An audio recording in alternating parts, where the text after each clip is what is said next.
Hello. I don't know where to look. I'm gonna look over here. It's my comfort zone. It's my happy place, if you will. Looking straight at the not the lens. What is this bitch over here? The viewfinder LED screen that shows this face. Yes, I want to make sure I look nice. I care about presentation. Hi. I'ma just talk. Hello and welcome. My name is Calvin. Calvin McKinney. I don't know why I said that like my name was James Bond, but that is my name. Calvin, not James. Listen, I don't know what to do with this channel anymore. Yeah. I used to interview celebrities. Don't really do that too much no more. I used to do like focus pieces on my community, the black queer people. And that didn't really go too well. I love my people still, all right. The only thing that has been going kind of okay in terms of like creating stuff and actually getting engagement and just honestly having a good time creating stuff. The only thing that has really kind of like elicit that same joy has been TikTok, sadly. And they about to take the bitch away. It's bad. There's talks of banning TikTok, and TikTok is one of the few places where I talk to people and they talk to me back. It's wild. It's wild. So I don't know what to do about that. I think it's worth the contemplation. Hello, vocabulary. I think it's worth thinking about whether or not I want to start making content of just me talking to the camera on YouTube, because that's essentially what I do on TikTok. Talk to the camera, mainly about me and my teeny weeny cheeks.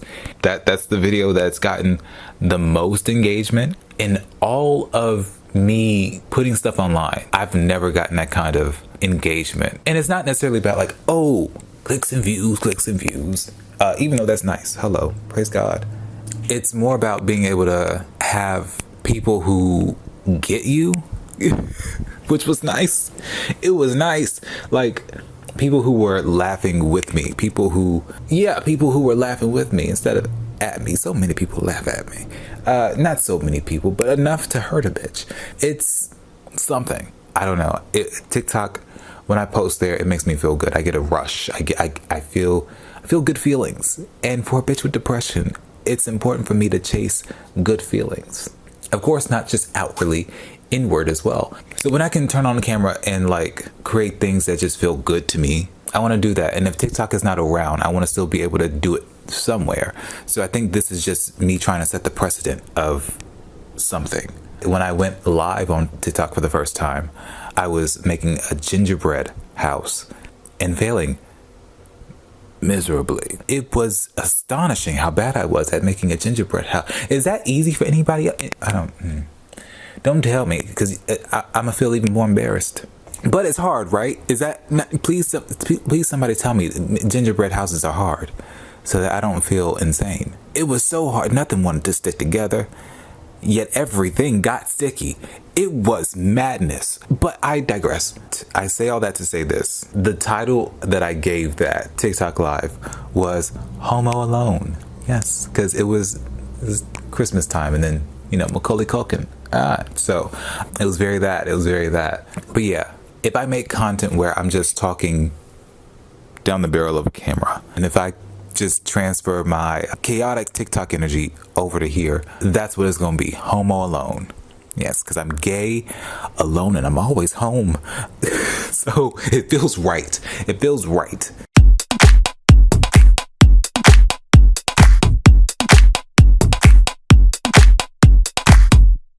But yeah, I think that's what I'll call it. Here's the thing, not everything needs to have a name. I mean, people do. And things. I guess everything does need a damn name. Yeah. How else do you know what to call it? I just defied my own logic. Anywho, first and foremost, what is always important to me is that I try to somehow, some way, inject positivity into whatever I create. So I'm gonna start with a word. And by a word, I mean a post on Twitter that I really liked and felt deep down within in my spirit. It's honestly quite beautiful. So the tweet goes, I apologize to myself for every time I've made someone feel more important than they actually were, which made them comfortable disrespecting me. Hello, I'm gonna say it again. I apologize to myself for every time I made someone feel more important than they actually were, which made them feel comfortable disrespecting me. If I could throw my phone like Patti LaBelle throws shoes, I would. But I'm afraid of breaking her, so I'm not going to do that. That's a word. That's beautiful. Because here's the thing. People are important. People are important. But I feel like when you make such an outward, statement like that of saying people are important, you have to include yourself in said group of people.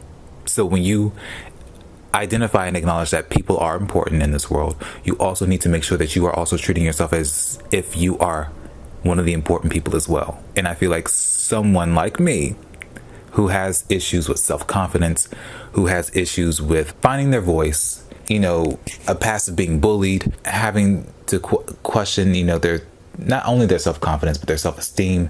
I say all that to say this. When you are someone who puts people first, that's great. But you have to be first. You have to be first. That's the way the world, unfortunately, works sometimes. And it's beautiful when you can find relationships where you can be mutually prioritizing one another. But it's important to put yourself first. It's important to put your own mask on before helping somebody with theirs. I was talking about this with a friend where I know I have in the past taken things hella personally when I reached out to people, and I feel like when I need them, I don't get that same level of effort. And here's the thing, maybe they don't have that same level of effort. Maybe they're conserving their energy because they need to invest it within themselves. And that's admirable. That's them setting a boundary. And we can't get mad at people for putting themselves first just because we don't put ourselves first. Does that make sense? Like if me and my homegirl Molly, if we're always, click tight like this, and I'm dropping everything whenever she needs me, and I'm frantic and losing my mind, partially because every time Molly or somebody else needs me, I'm dropping everything to be, there with them or to help them and assist them. And then while I'm losing my mind and I'm frantic and I'm asking for help and they're saying like, hey, I have X, Y, and Z to do, I can't. That's not for me to get upset at, because I could have established those same boundaries when Molly was calling me and saying, hey, I'm here in other ways, but I do need to take care of my other responsibilities first. I do need to take care of myself first in order to be any good to you. If you can't be good to yourself, how can you be good for anybody else in the world? It's almost impossible, at least for me. Some people are superhuman that way. I admire them, but it's important to pour into yourself first before you pour into others. Otherwise, you're going to be drawing from an empty well. And again, that's no good for anybody. So if you can't be good to yourself, how can you be good to others in the world? So you have to fill up your own cup first. That's just the bottom line of it. That's essential. And I feel like when you don't do that, the other reason why I say this is because when you don't do that, you will run into people who don't mind drawing from an empty well. They don't. They will wait until you get the little bit of water. They will beat on the ridges of that well. They will take advantage of you. There are some people who will, once they see how much you are a people pleaser, how much you're willing to do anything to be liked, I'm talking about myself here, they will take that and they will fully take advantage of it. They will make themselves bigger in your life because they know that they can. And they will take advantage by not only using you up of all of your time and your energy and your resources, but they will also feel entitled to it. And with entitlement comes disrespect. So again, this is a word. It's a word. So I just wanted to shine a light on that. I liked it. I liked it a lot. It spoke to me. Sometimes people pleasers, again, I'm talking about myself, I'm working on it. We kind of attract people who need to feel more important than they actually are. Again, everyone's important in their own way, but some people need to feel the most important. And that's not what life is about. My mother's favorite saying is, I am no better or no worse than anybody else out there in the world. So it's all about having the confidence of being good to yourself and knowing what you deserve and whose bullshit not to take, while also being humble enough to be okay with rejection or people putting boundaries in place for themselves, because you know that you would have to do the same for yourself, and that hopefully everyone's just doing the best that they can with the tools that they have. Nothing's personal, and someone else's behavior doesn't dictate your worth. She's sweating. If I pop up with another shirt, just know it's okay. It's all right. It's gonna be all right. Okay, so since this is Homo Alone, I think it's only right that we get into some gay news.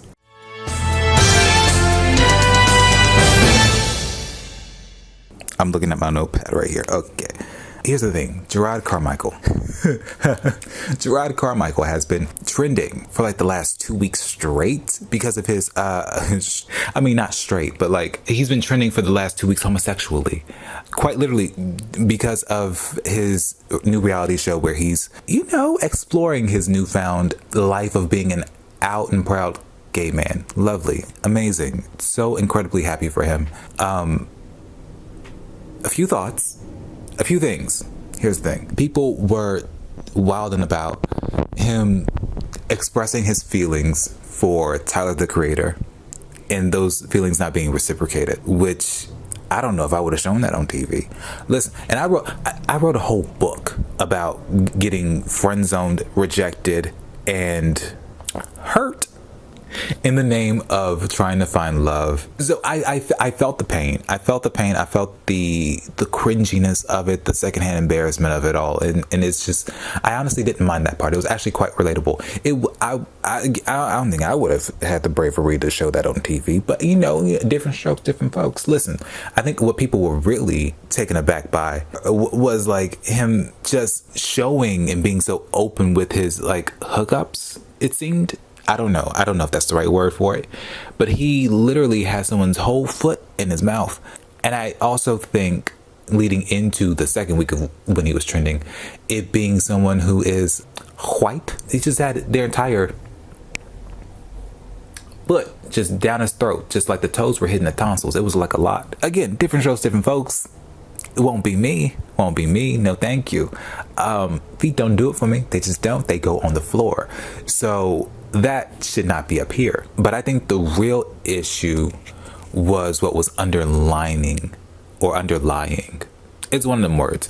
I think the real issue, what was the underlying current with that particular visual, which we got more into in that second episode where he kind of jokingly, but maybe not so much jokingly, mentions him and his partner, who is white, being into race play. Can you say that on YouTube? Can you say that at all? Without feeling icky? I don't know. There were so many tweets. There was one tweet that says, Jerrod Carmichael, I sentence you to 1 billion lashes. I don't think that would work, because it seems like he's into that. But, I mean, it's it made me giggle. Because I'm like, that's not how you do that. That's like threatening somebody with a good time. I don't know. There is a quote, a statement of some sort that I did read, and I'm not sure how valid this is, but it says, from the desk of Jerrod Carmichael, people kind of took that and ran with it in regards to his joke. I don't see how you can joke about that. And I'm assuming that it's a joke because he is a comedian. And I feel like that would be the kinder thing to do, is to at least give him the benefit of the doubt, right? Even though I truly wholeheartedly believe that's not something that you really can play around with like that. Like it's a harmful dynamic that really feeds into that whole feed. I feel like it feeds into a certain type of rhetoric that is kind of shared alongside the same sentiments as like, oh, I have a black friend and like they're, okay if I do this, they're okay if I do that. And it's like, I don't know. Certain black people who make themselves a little too comfortable with aspects of allowing people to essentially disrespect their race and their culture, I feel like it sets a dangerous precedent for other people who are also black. But here's what he said. He said, people kind of took that and ran with it. Do I probably need to see more black people? Yeah, of course. That's some shit rooted in like the black guys I would see were like DL. And it was just something else. So it's not on some exclusive race thing. But you know what got me about that? I saw some black gay men say I turned it off after that. And I'm like, you realize you're my mother now, right? you do realize that dismissing the one part of me that you disagree with is the shit that I'm talking about. It's a little hypocritical. God bless him. Truly. I don't agree with that because Gerard, I'm not your mother. I know from what I saw of that first episode, I know that they have their own relationship and its own challenges. But from what I understand, your mother is a cisgendered straight woman.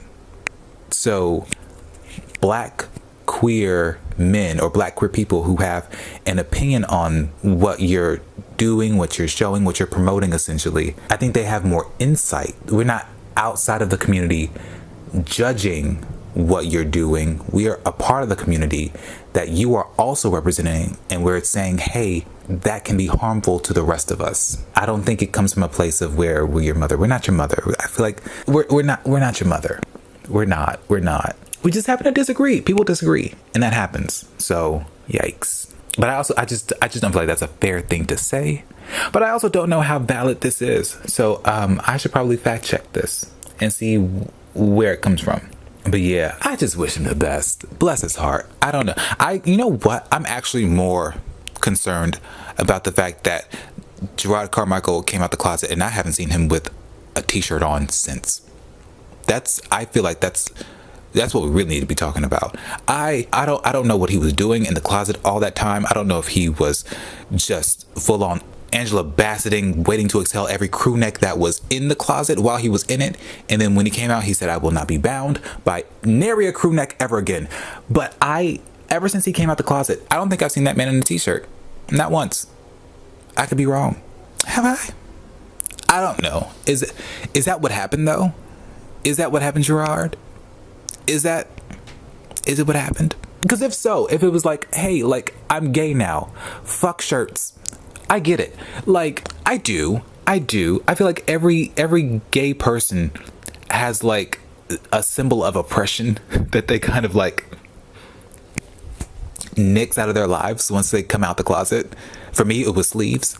So like I came out at 17 and I cut off the sleeves of every single one of my t-shirts. I still got some of the t-shirts too, and I still do it a little bit. I think it's because, here's the thing, I used to it's a long story, it gets kind of dark, but a bitch used to self-harm, typically on her arms right here, and it was because I was dealing with not accepting myself and my sexuality. So I have scars here. I don't have scars here because I'm right-handed. Anytime I did anything, it was with this hand. So my scars are mainly over here. I might have one or two right here if I was like feeling very ambidextrous that day. And when I came out, I was like, I don't have to hate myself anymore. And so I cut off the sleeves of everything. I was cold, so I had to buy some more shit that had sleeves on it. But it was a time. It was an era. It was an era. So I wonder what's his deal with the shirts. But that's more so what I'm concerned about.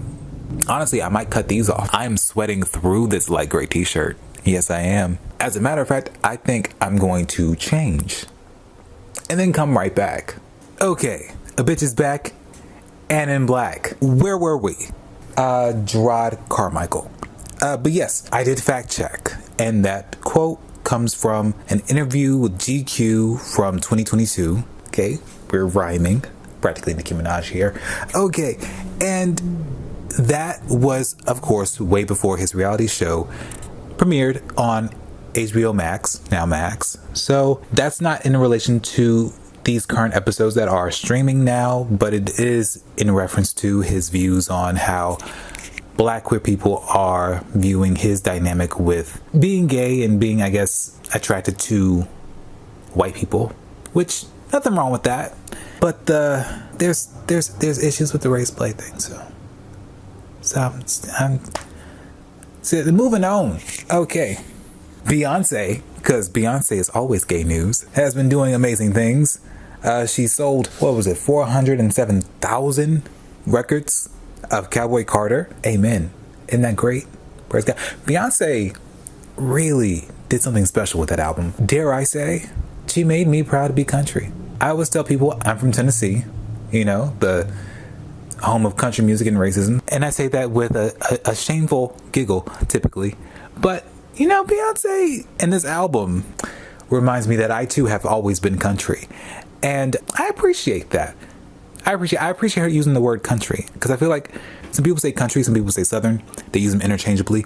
Don't love that. I feel like southern is a word that has like an implied hatred underneath it. You know, just a whisper of bigotry, just underlying. But a country can be for anybody. Hello. It's joyous. It's celebratory. So good for her. Good for her. And all the amazing women who were on the Blackbird track, who got the matching tattoos and were at the CMT Awards. It's just all a beautiful thing. Makes me happy. What else is going on? Okay. Everybody hates J-Lo. I don't know. That's so sorry to J-Lo. The lore of J-Lo being awful has just continued to expand thanks to TikTok. And I'm not sure how to feel about it. I think it's because I know that I didn't think I was going to tell anybody this. I actually have a J-Lo story. It was actually when I first moved out here, and I was on the red carpet, and I had seen J-Lo, and she was going to walk the red carpet, but she didn't want to talk to anybody, right? She didn't want to do actually like the interviews, but she was going to do interviews for like one or two, and those would be, of course, the bigger outlets like an ET or what was it, ET and Extra, right? So she would do those, but not any of the smaller publications like myself. But we were just told she was not doing any until we saw she was doing only select few. So I was like, okay, we got it. But when I did see me being new and just a little stupid, a little naive and hopeful and optimistic in so many ways, I don't know. I saw her stop and I was like, let me at least try, let me at least try to get her attention. She, we Leos, okay? We gon' go for it. And I was like, to my fellow Leo, J-Lo, can we talk? And then, she looks at me. I give her my best Joan Rivers. Can we talk? She looks at me, and she looks at me up and down, and she says, what? And I said, can we talk? Do you have some time to talk to us? And she said, excuse me? And I repeated myself again. I was like giving my Joan Rivers fantasy. Can we talk? And she said, you don't talk to me. And then I'm confused. I don't know what to do. And so I immediately go into like people pleaser 101, and I start apologizing. I'm like, I'm sorry. I'm so sorry. I don't mean to bother you. I'm so sorry. And she looks me up and down once again, and she says, you are sorry. And then she cocks her hand back and then slaps me right across the face. And I go, ow. It was crowded, so like I fell over just slightly to the person next to me. Not all the way to the ground, but like I was near it. And as soon as I said, ow, she was like, that's right, you little itty bitty bitch. And I cried. I cried a little bit. J-Lo, why? And then she looks me into my soul, like through my eyes, past them bitches, into my soul, and says, you know why? And then she kicked me. And then she snatched my keys. Don't know how she knew even where they were. And my wallet. She took my keys and my wallet, gave them to her people, and just said, handle it.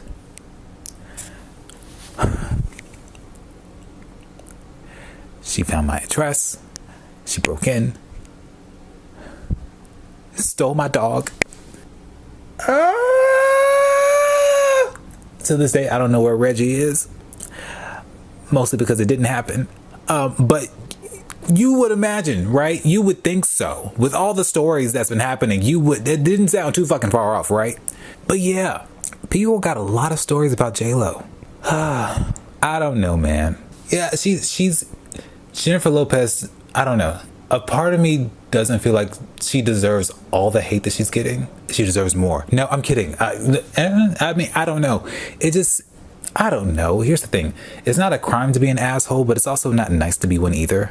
So, and that's essentially what I think each story is hinting at or implying when it comes to her. You know, I've met people, I've met celebrities, and not all of them have been as nice as I have had hoped that they would be.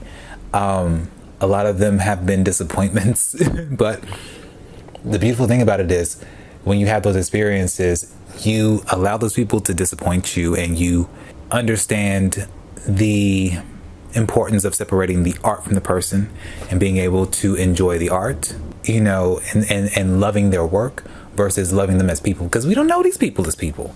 And I don't know J-Lo, so I can't speak to it. But it's sad to see so many people impacted in such significant ways by how they cross paths with her, especially the people in the service industry. And that's really painful to hear. And also the people who have contributed greatly to her music career who feel slighted. That's sad. So yeah, it's sad. It's sad, man. It's sad. Anybody who watches 911 on ABC, formerly Fox, girl, they done made Buck bi. They have made Evan Buckley bisexual on 911. I used to pray for times like this. I just think this is so dope. I don't know. I just think it's so dope because the fans have been hinting at this for seasons. People thought that there was this underlying connection or love between the characters Buck and Eddie. And I'm not gonna lie. I mean, I didn't not feel it. You know, it's very Maya Rudolph and Kristen Wiig and Bridesmaids. It's very Tony Childs and Joan Carol Clayton and Girlfriends. It's like, are y'all just best friends or y'all gonna kiss? Y'all gonna kiss? Y'all gonna kiss? Kiss. But you know, they're like, they're besties who are like one cocktail away from making out. That's what Buck and Eddie give, at least so say the fans. And for seasons, as a viewer, as a lover of the show, because anything with Angela Bassett in, I'm watching, it was disheartening to see all of the main lead actors, the adults in the show, get, even the children in the show, get such enriching stories that really shape and mold their character. You had Maddie and her DV struggles. You had Chimney and his father and the issues that he has with him, feeling like he wasn't as loved or as accepted as his younger brother. Then you have Hen, who went through so many ups and downs when it comes to her ex and her drug addiction and criminal history, and then, you know, having their son who she now shares with her new wife, and then the foster care system. You have Athena and all that her family's been through with the kidnapping, May's, you know, self-harm attempt, Bobby and his history with his family and the way that they tragically passed. You have Eddie and his amazing relationship with his son who has a disability, and then his son's mother who ended up passing away after they got back together. And then you have Buck. And it seems like Buck's biggest issue was he had an older brother who passed away that he knew nothing about and never met. Buck's biggest thing wasn't even about Buck. And the through line with that character, with Buck, seems to be that he just is always constantly wondering, and they haven't really found out how to flesh him out. And the audience has been for years trying to like help you in this direction.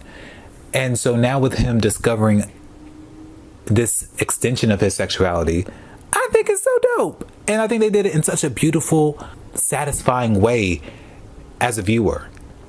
Because we all felt this, we felt something brewing throughout the entire episode. And for me as a viewer, I was waiting on him to show that he had feelings for Eddie, maybe. Because I already knew Tommy. And I think Tommy, I don't know, I could be wrong. I should probably look it up instead of just running my mouth. But I think Tommy was one of the firefighters who left after Bobby took over as captain. I think that's his lore. That's his background. I could be wrong. But with Tommy, I had already had a feeling that she was family. So I wasn't surprised by that. I thought at most what was going to happen was Tommy telling Buck that he has feelings for him. Then there was a part of me that hoped that Buck would realize that he has feelings for Eddie. But never did I think that both of those things would kind of be aligned in such a perfect way where Buck does have feelings for Eddie as a friend, but his arc, his story leads him to Tommy through those feelings for Eddie. So through his friendship with Eddie, he found a new romantic interest in Tommy. And I don't know, I just thought that fit so well. I thought that fit perfectly. And it's a great starting point because now Buck can be as interesting as Buck actually is in his full self. I'm not gonna lie, part of me was kind of like, yay, it's happening. And then it's like, oh no, what now? Where do we go from here? What happens when you finally get what you want? I got scared for a moment, I'm not gonna lie. But now he, we go along for the ride. He has to tell Maddie at some point. I mean, he doesn't have to, but I mean, I could imagine that he's going to, and then he's gonna just be bi Buck, the bisexual Buck. That's canon in the 911 universe, and that's the real gift. That's the real gift. What else? Oh, Shaun T is just a bundle of muscle now. Have you seen this? Do you know about it? This man is just absurdly swole. It's amazing, honestly. But yeah, he's just a bundle of muscle now. Not that he wasn't before, but like the bundle has greatened. It has increased. It's swollen. It's a lot. He looks like he straps furniture to his back and just does squats for fun. And I support that. He looks great. Shaun T has always looked amazing, but the more muscle he puts on, it really does. It's beautiful. It's what he wants to do with his body. He's obviously very fit, very in shape. And I feel like if Ernie Hudson is any indication of how good one can look as they age due to the muscle mass that they've, retained over the years, I say, get it, bitch. Sign me up if I can. Well, I don't know. That's a lot of work. But I feel like the main reason why Ernie Hudson looks the way he does, because Ernie Hudson has been trending as well. Mainly because of how good he looks at, 68? That man is almost 70, looking every bit of like 45. So, and I think that is due in large part to the fact that he's retained so much muscle mass over the years. So it's a beautiful thing to build muscle. It's good for your body. It's beautiful to see as well. I'm not mad at it. It's not too hard on the eyes. It's admirable. I don't know if my black ass is gonna be building that much muscle. It's a lot of work, but one can dream, one can hope. It's pretty cool. Oh, also Drag Race picked their final 3. That's amazing. There's Nymphia Wind, who I love, playing Jane, who is a menace, and Safira Cristal, who is my winner, my pick. Good old Slewfoot. I've said it from the beginning. I have not changed. That is who I'm rooting for. I love Nymphia as well, and playing Jane has really endeared herself to viewers. I think through her shady ways, she's found a way to still cut through the ice queen that she presents to be, and to really show her humanity. And I think that's really cool. So all 3 of them are amazing finalists, and any one of them could take home the crown. But like Safira. It's Safira. The sheer weight and the volume of the clothing she brought. And I feel like you just have to give it to her. She's earned it. 11 years of auditioning. And to me, never disappoints on the runway. She's always stepped out looking rather lovely. So, I don't know. And she's always killed in the challenges and has done such a phenomenal job at just communicating her style of drag, her sense of humor, her point of view so eloquently, but in such a relatable, grounded, funny, fun way. God bless. I'm a stan, aren't I? It's okay. It's okay. If I am going to stan somebody, it's going to be Safira Cristal. All right. That's all I really got for gay news. I don't know what else happened. Should I look on TikTok? The only thing that's really been happening on TikTok is people talking about the eclipse, which was mid. I've heard people rate it, and you know, if you were in the path of totality, I'm sure it was magical. I'm sure it was everything it needed to be and more. I only had 34% coverage where I live, and I bought every single pair of glasses that I could just to be safe, because I thought I was going to see it. They don't do a great job explaining the eclipse and like space and science in general. Or maybe I'm dumb. You know what? Two things can be true at once. Listen, they don't really explain it well. They don't explain it well. I thought it was going to get dark everywhere, which would have been insane. But that would have matched the hype of this momentous occasion, an event. You know, like they made it seem like it was going to be like lights out everywhere all at once. Shout out Michelle Yeoh. But yeah, it was beautiful to see people have those amazing emotional reactions to such a unifying event. I wish I would have gotten some of that action too, but I didn't. So just believe them glasses went right the fuck back to Amazon. And yeah, people are also doing the lookalike filter, where you put your face in the view of the camera and it tells you what celebrity you look like. And as it was scanning my face, it proceeded to also play in it, because it told me that I look like Lana Del Rey.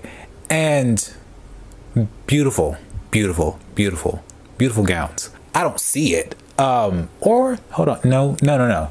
But funny enough, it's not the worst one I've heard as far as celebrity lookalikes. It's not the worst one I've heard.